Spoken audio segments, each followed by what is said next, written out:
shirt, it doesn't say coon. It says cooning. It's a verb. So that means that you can be a coon. You can coon on different days of the week, and it's cooning. You may not be a coon on Monday, but you may coon on Friday. Do you get what I'm saying? Yeah. So a person can be cool, but then they can also do some cooning to get what they need.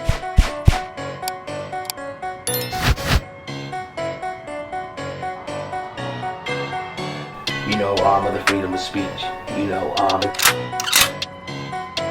other side of the non-disclosure agreements, the agreements.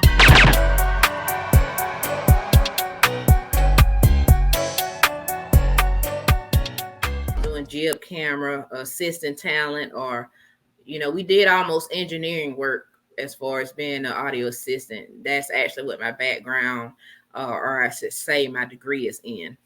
Okay, I was going to ask you, did you go to school for this? Did you have to put in resumes? Like, what school did you go to? What did you major in, if you don't mind me asking? Oh, I went to Full Sail University in Orlando, Florida. It's an entertainment school. Nobody. And I went there because I just wanted to do something in entertainment. I mean, I wanted to do music, of course, and I thought that's what I would do. I always loved film, but I love more of like the meaning behind movies. I'm a literature person. Like I like to break down the meanings in books and the messages and symbolism and whatnot. So but it just took that I got into television. So I mean that's also something I want to do, but more on front of the camera. But not many people at first want to have somebody that's as country as me on front of the camera. So I had to kind of make my own way to do things, Whenever people aren't supplying opportunities to me, I go out and make my own opportunity, no matter if I have to, bang on the ground to get something started. That's what I do. A lot of times you holding out for a promotion or you being overlooked. I'm the kind of person I say, well, you know what? I'm just going to start my own thing. And, even if it's just a few people at first, that's like, you have to look at it like a classroom. And as long as somebody getting something from it, you're doing a great job. Yeah, definitely love that, entrepreneurial spirit. Go back to that. You said CNN, ESPN, a lot of, worked in these areas, particularly though with CNN.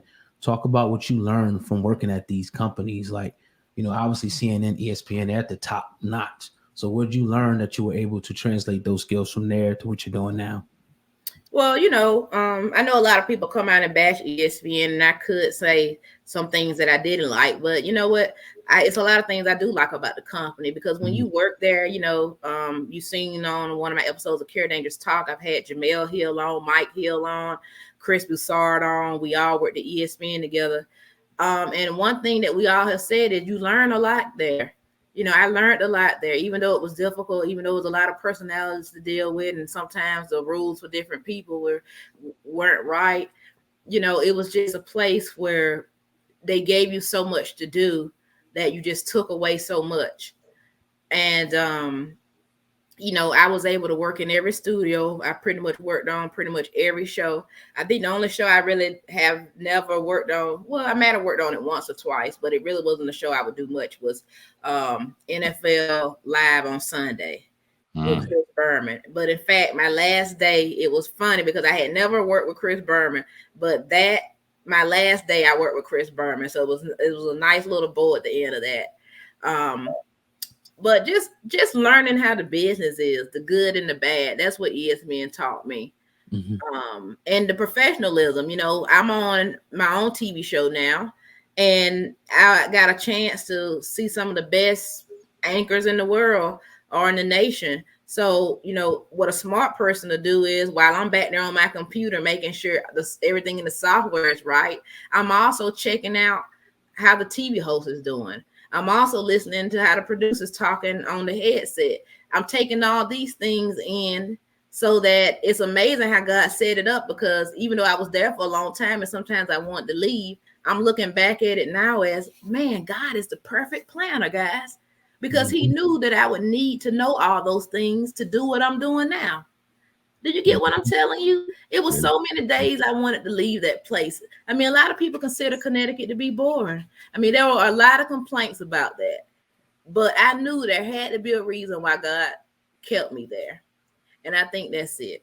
And as far as CNN, I can't say that I mean, I learned a little bit more. I did an extra job that I didn't do prior, and it was a different environment, a little bit more serious tone. You know, ESPN, they try to say because it's sports and it's entertainment, it was a little bit more freer. And I think naturally that's the kind of place I like a little bit better. But I think at CNN, just also being able to see professional people, anchors, go in and do what they do. And, you know, me just being able to observe that, you know, I take something away from that. Appreciate that.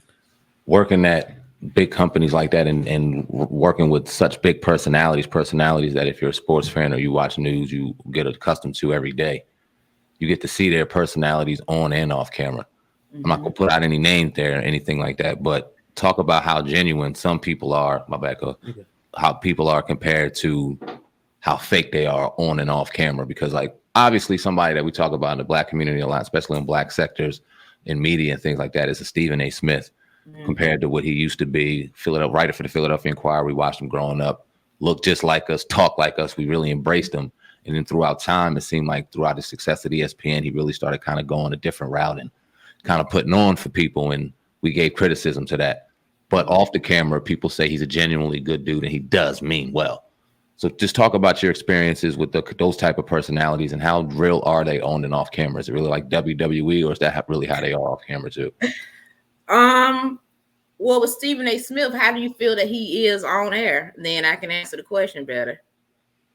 You want to go? You want me to go? Oh, that's all you. Right. Stephen A. Man, I love Stephen A. Smith. At the same time, I feel like sometimes when he gets on camera, in particular with Black issues, like a Kyrie Irving situation. Now, a lot of people can have a lot of debate on whether or not they agree or disagree with his status in that situation. But at the same time, I think we can all agree it's his choice. Now, Stephen A. Smith goes hell to high water over pretty much trying to character assassinate, all being is saying he's a great basketball player, but he can't be trusted, this, that, and the third. And I guess you can wrap around some behaviors in Kyrie Irving's basketball career what kind of tells you that, like, all right, maybe you can't trust him in this situation, but this feels a little different. And he's done that throughout time with other players. I really can't remember anybody in particular, but he gets that kind of criticism. He's got oh god damn, I ain't listening to Gus. But it seems like he just gets that bad rap sometimes. But then, like you said, like I said, off camera, it seems like a lot of people say, no, he does care about Black people. He does care about the cause. He does care about the community. He does put coin to the community, puts his money where his mouth is. If somebody working with him can give us some real insight on what he really is, that'd be dope. So I just want to tell people, if you go to KeraDangerousTalk.com, again, KeraDangerousTalk.com, and you go to the tab merch, if you see I have these t-shirts selling, do you guys know what this says? No cooning. No cooning. Okay, these are for sale. Plug the shit out of them, baby. Go ahead. Plug them up. You were selling them at the convention too, right? No, I just wore it so that you guys can see. Because I thought they were trying to find the joint where you were purchasing them joints. I gotta get me one of them joints. No please get you one, please. Okay, you want me to answer about Stephen A. Smith? Yeah, hell yeah, please. Okay. So did you just answer it? Look, Stephen A. Smith. I worked with Stephen A. Smith for a lot of times. I'm sorry that my background is going crazy, guys, but be good. I worked with Stephen A. Smith so many times. Okay. I like Stephen A. Smith.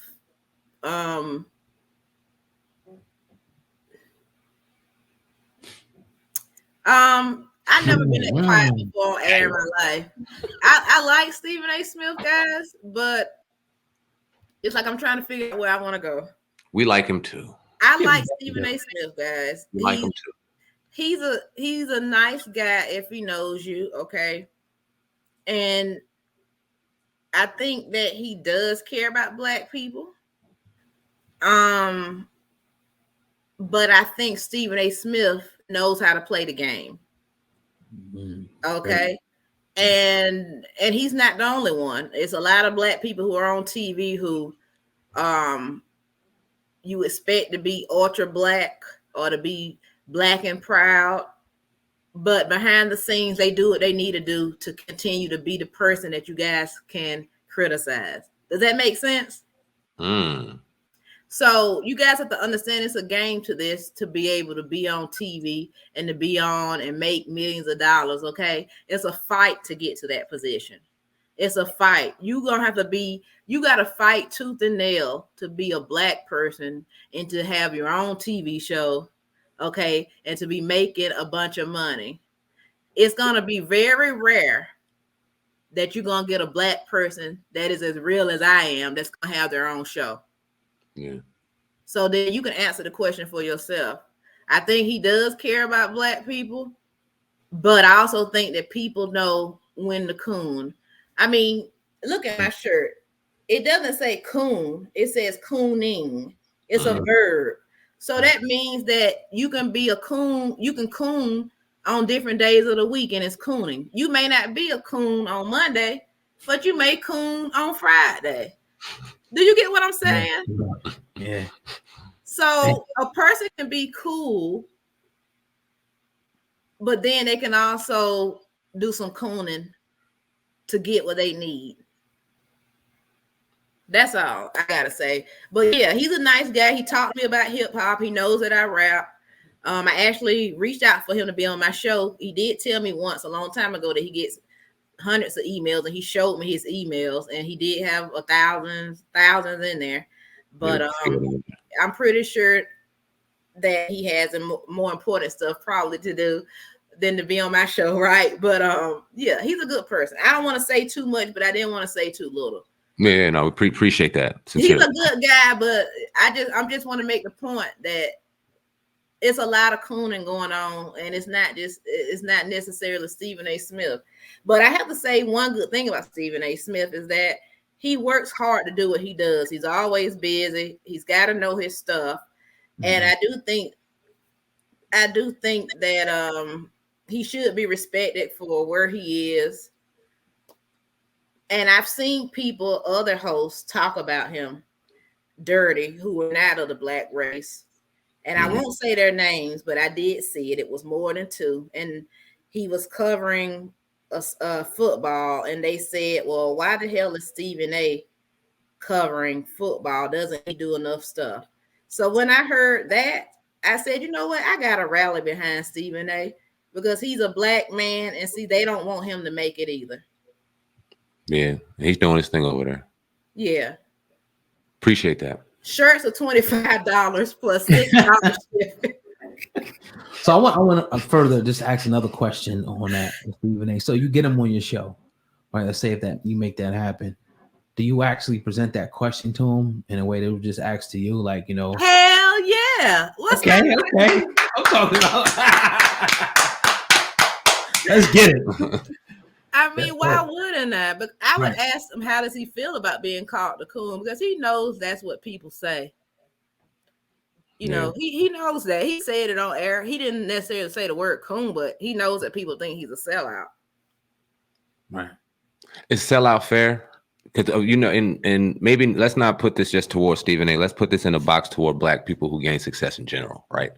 Because we automatically in the community, and I don't want to say all of us, but if you look in comments and look at this, you know what I mean, different various places, we either in the Illuminati, we done been down for somebody, we done did something wild. There's no way in hell we done worked and grinded and just persevered through everything that people have to go through 10 times because of the color of our skin to make it where we are. We had to do something extra.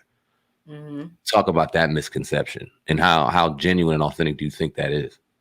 Well, if people who follow me know it. If you don't get this from my shirt, I'm all about not being fake and phony. Okay, I hate the fake and the phony, and I don't think that. What did you call that? Calling people sellouts? You said, should we do it? Hell, yeah, we should do it because some people are sellouts. Some people are turncoats.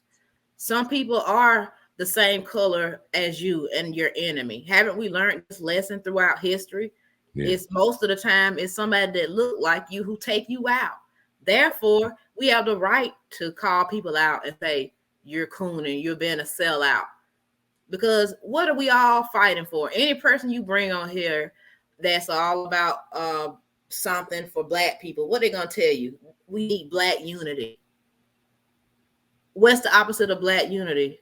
Cooning, being fake, being phony, not helping out your brother, not understanding that we're villains. God, you the man, Cass. I spit white like a clan mask, and I'm a hustler. I could stand out on the beach and sell sandbags. Some things can't last, but this ain't just a podcast. This is Sam Ant and Old Godcast. Hip hop uncensored is the vibe, so subscribe. Hip hop uncensored is the vibe, so subscribe. Oh God, driving Sam Ant riding passenger side, and you heard it out the mouth of the greatest rapper alive. Hip hop uncensored is the vibe, so subscribe. Hip hop uncensored is the vibe, so subscribe. Oh God, driving Sam Ant riding passenger side, and you heard it out the mouth of the greatest rapper alive. Go gang.